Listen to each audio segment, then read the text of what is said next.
Assalamualaikum warahmatullahi wabarakatuh. Perkenalkan, kami dari kelompok 10 yang terdiri dari Fani Destiani dengan NIM 1901762 nomor presensi 01, Erlinda Indriani dengan NIM 1902222 nomor presensi 08, dan Juni Arta Juneli dengan NIM 1903005 nomor presensi 15. Pada kesempatan kali ini akan mempresentasikan materi mengenai kebijakan dan inovasi kurikulum. Kebijakan dan inovasi kurikulum terbagi menjadi 4 bagian, yaitu yang pertama, kebijakan dan inovasi kurikulum berbasis kompetensi, yang kedua, kebijakan dan inovasi kurikulum berbasis masyarakat, yang ketiga, kebijakan dan inovasi kurikulum berbasis keterpaduan, dan yang keempat, kebijakan dan inovasi kurikulum 2013. Materi pertama mengenai pengertian kebijakan dan inovasi kurikulum berbasis kompetensi akan dijelaskan oleh saya sendiri.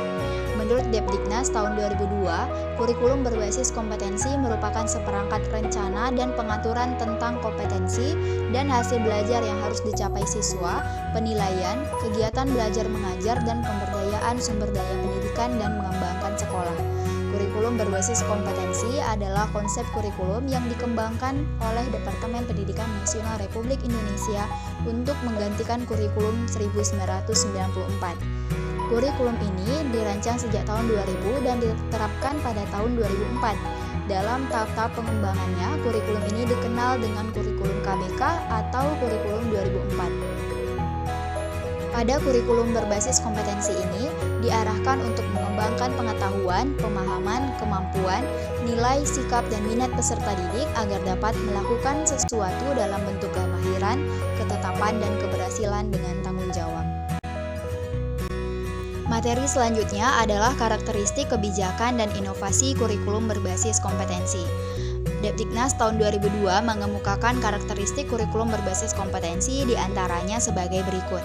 Yang pertama, menekankan pada ketercapaian kompetensi baik secara individual maupun klaksikal. Artinya, KBK berisi sejumlah kompetensi yang harus dicapai siswa dan kompetensi inilah yang digunakan sebagai standar minimal atau kemampuan dasar.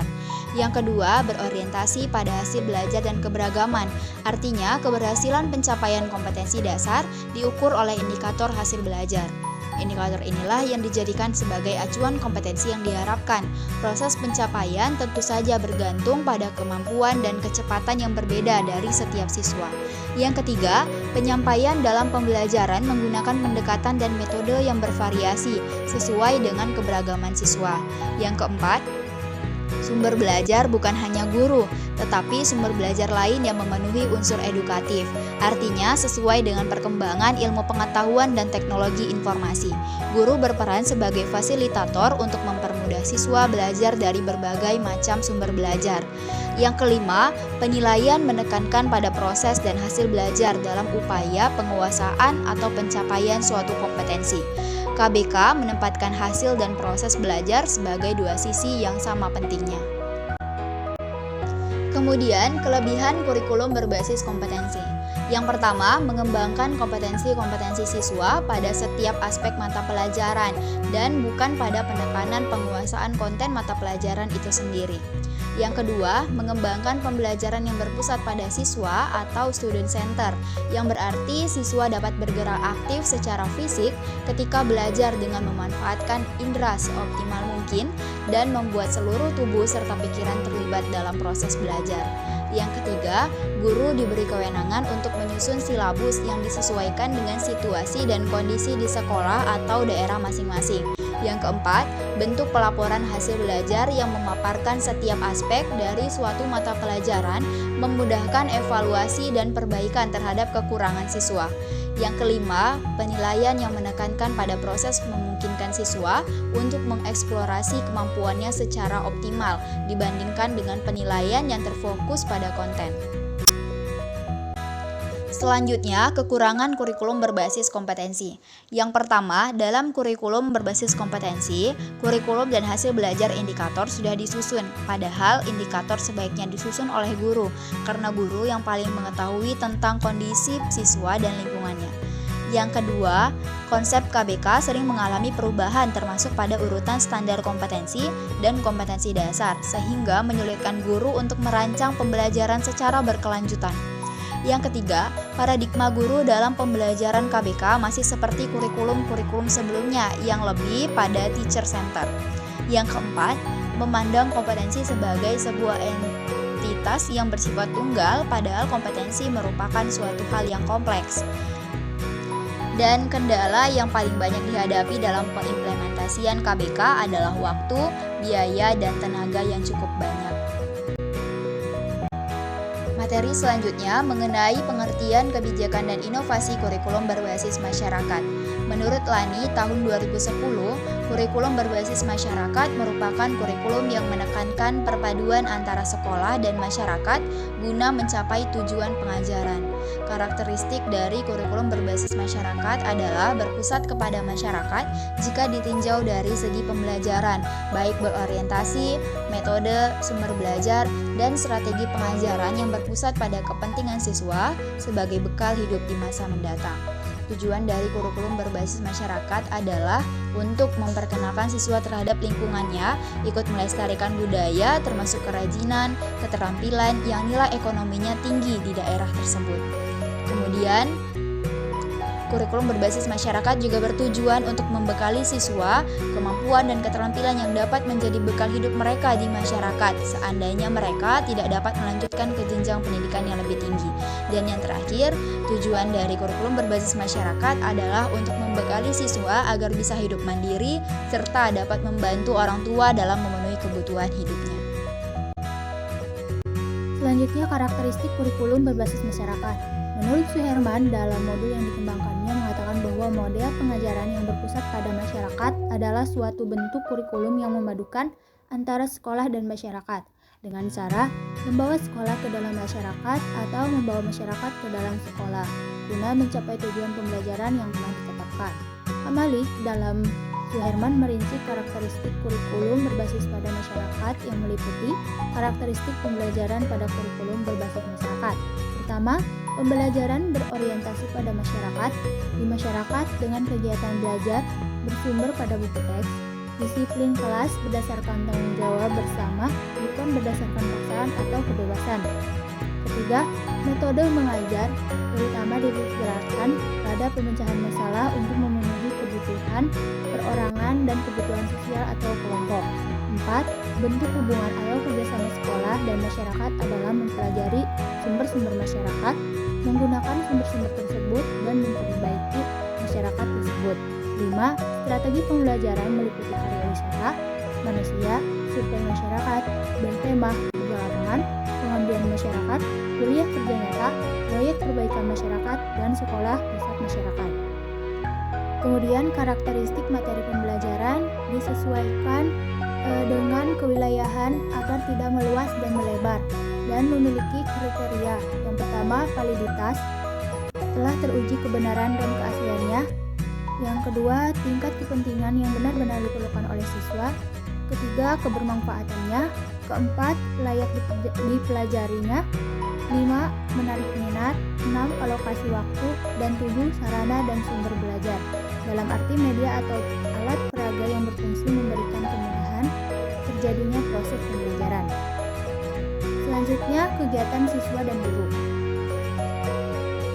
Guru dalam kurikulum berbasis pada masyarakat berperan sebagai fasilitator, sumber belajar, pembina, konsultan, sebagai mitra kerja yang memfasilitasi siswa dalam pembelajaran, sehingga menghasilkan lulusan yang memiliki karakter, kecakapan, dan keterampilan yang kuat untuk digunakan dalam mengadakan hubungan timbal balik dengan lingkungan sosial, budaya, dan alam sekitar, serta mengembangkan kemampuan lebih lanjut dalam dunia kerja atau pendidikan lebih lanjut. Terakhir, penilaian dalam kurikulum berbasis masyarakat. Penilaian ini dilakukan secara terpadu dengan kegiatan belajar mengajar, oleh karena itu disebut penilaian berbasis kelas atau PBK. PBK ini dilakukan dengan mengumpulkan kerja siswa, hasil karya, kinerja, dan tes tulis. Guru menilai kompetensi dan hasil bayar siswa berdasarkan tingkat pencapaian prestasi siswa selama dan setelah kegiatan belajar mengajar. Selanjutnya, pengembangan kurikulum berbasis masyarakat. Sebelumnya, dalam kurikulum berbasis masyarakat terdapat komponen-komponen di dalamnya yang meliputi 1. Tujuan dan filsafat pendidikan dan psikologi belajar. 2. Analisis kebutuhan masyarakat sekitar termasuk kebutuhan siswa. 3. Tujuan kurikulum. 4. Pengorganisasian dan implementasi kurikulum. 5. Tujuan pembelajaran. 6. Strategi pembelajaran mencakup model-model pembelajaran.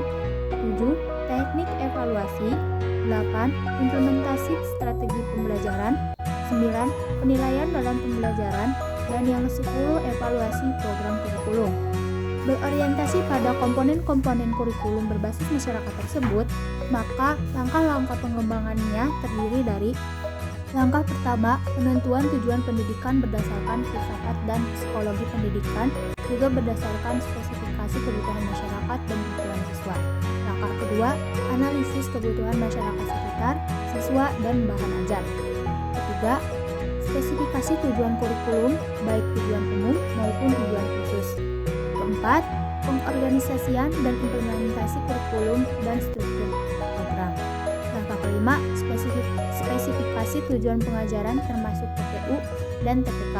Langkah keenam, seleksi strategi pembelajaran meliputi kegiatan, model, dan metode pembelajaran. Langkah ketujuh, seleksi awal teknik evaluasi.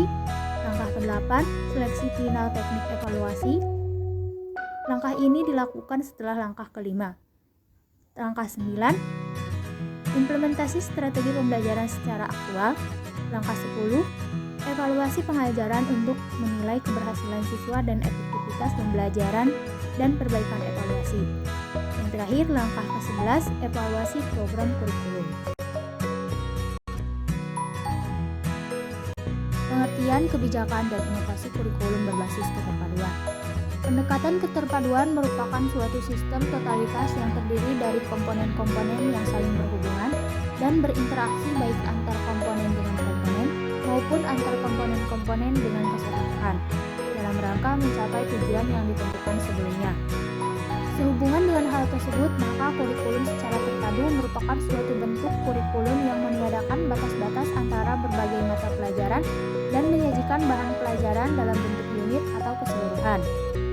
Kurikulum ini dirancang berdasarkan sistem keterpaduan yang mempertimbangkan komponen-komponen masukan, proses, dan produk secara seimbang dan setaraf.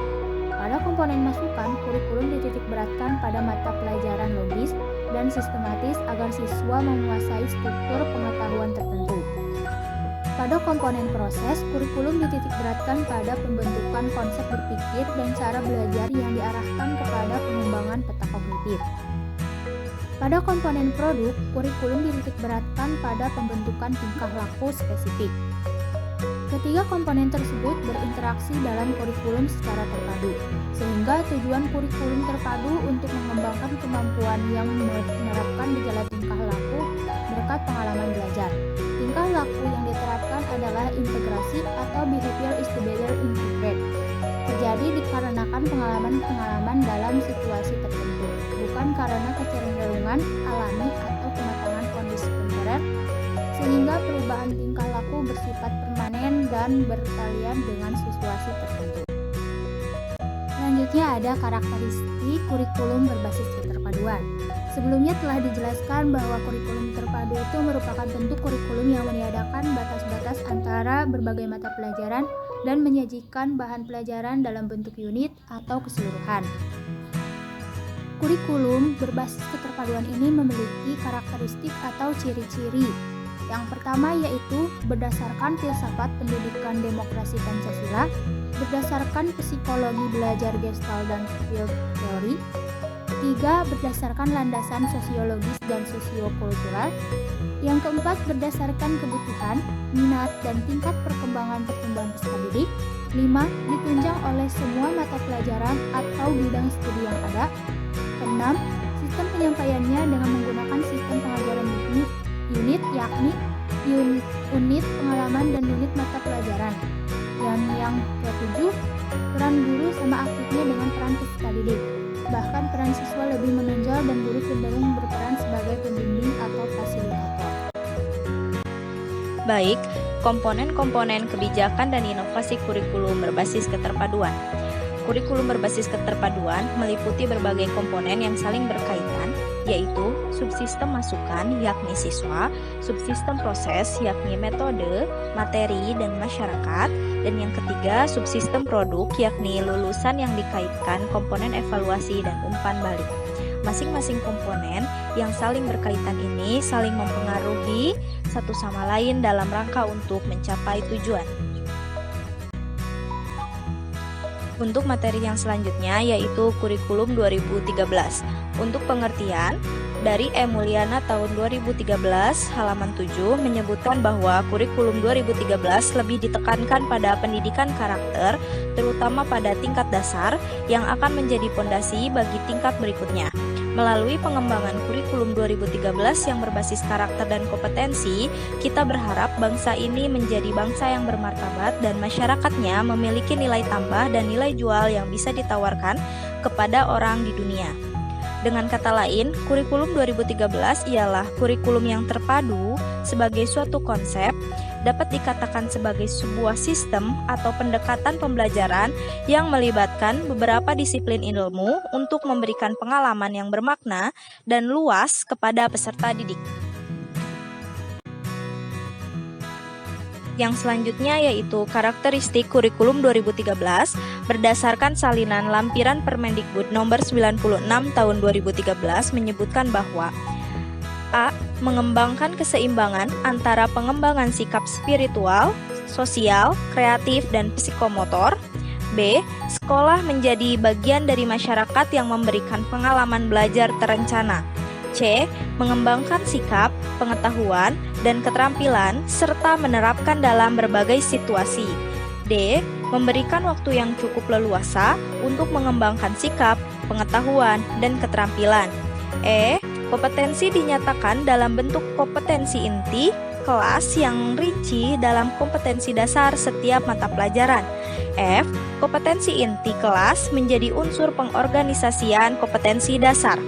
G. Kompetensi dasar dikembangkan didasarkan pada akumulatif saling memperkuat antara mata pelajaran dan jenjang pendidikan.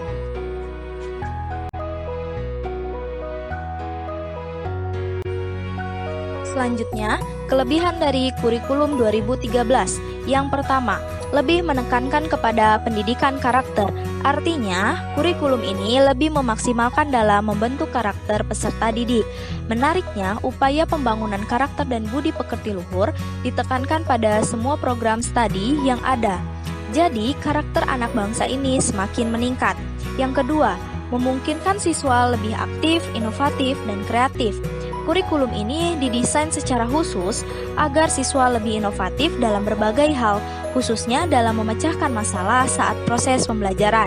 Yang ketiga, lebih responsif terhadap fenomena sosial yang ada.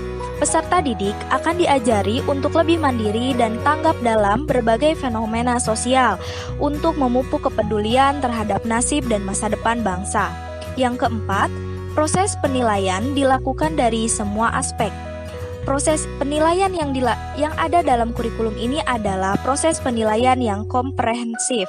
Yang kelima, lembaga memperoleh pendampingan dari pusat. Artinya, konsepnya ini pun lebih mudah dan mungkin adanya koordinasi yang baik dengan pihak pusat. Yang keenam, mendorong guru untuk semakin kreatif sebagai fasilitator pembelajaran. Inovasi dan keahlian guru diperlukan agar materi yang dimaksud dapat disampaikan dengan baik dan mudah dipahami oleh setiap siswa. Yang ketujuh, penyediaan fasilitas belajar yang efisien. Sekolah tidak perlu lagi bingung mencari fasilitas pembelajaran karena pada kurikulum ini sudah dilengkapi dengan fasilitas pembelajaran. Namun, setiap kelebihan ada juga kekurangan. Kekurangan dalam kurikulum 2013 adalah 1.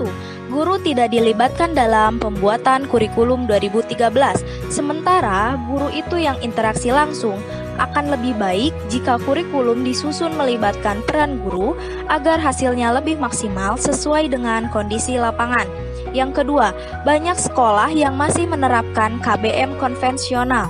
Kurikulum 2013 menghendaki adanya metode dan konsep belajar yang baru serta inovatif seiring berkembangnya zaman. Yang ketiga, banyak guru yang belum memiliki kesiapan mental. Salah satu sebabnya karena kurangnya kompetensi dan kapasitas guru dalam memberikan pembelajaran, sehingga dibutuhkan pelatihan dan bimbingan khusus untuk semua guru.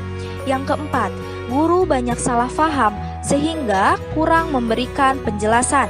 Sama seperti kekurangan yang nomor 3, guru ini kurang tepat dalam memahami konsep kurikulum sehingga penjelasan materinya kurang yang disebabkan oleh kurangnya kompetensi yang dimiliki guru. Yang kelima, dalam menyusun RPP, guru kurang kreatif.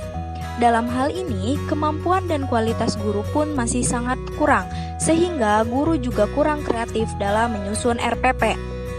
Yang keenam, materi yang wajib dikuasai oleh siswa terlalu banyak. Banyak yang menganggap bahwa materi ini terlalu sulit untuk usia sekian, sehingga beban belajar siswa menjadi semakin besar dan berat. Dampaknya, terlalu tertinggalnya siswa yang memiliki kemampuan rendah. Yang ketujuh, sekolah kurang mandiri di dalam menyikapi kurikulum yang ada. Kurikulum 2013 ini, semua materi ajar dan kurikulumnya harus ikut pusat, sehingga sekolah kurang aktif dalam membentuk ciri khas lembaganya. Demikian pemaparan materi dari kelompok kami. Terima kasih atas perhatiannya. Mohon maaf atas segala kesalahan. Kami tutup dengan wassalamualaikum warahmatullahi wabarakatuh.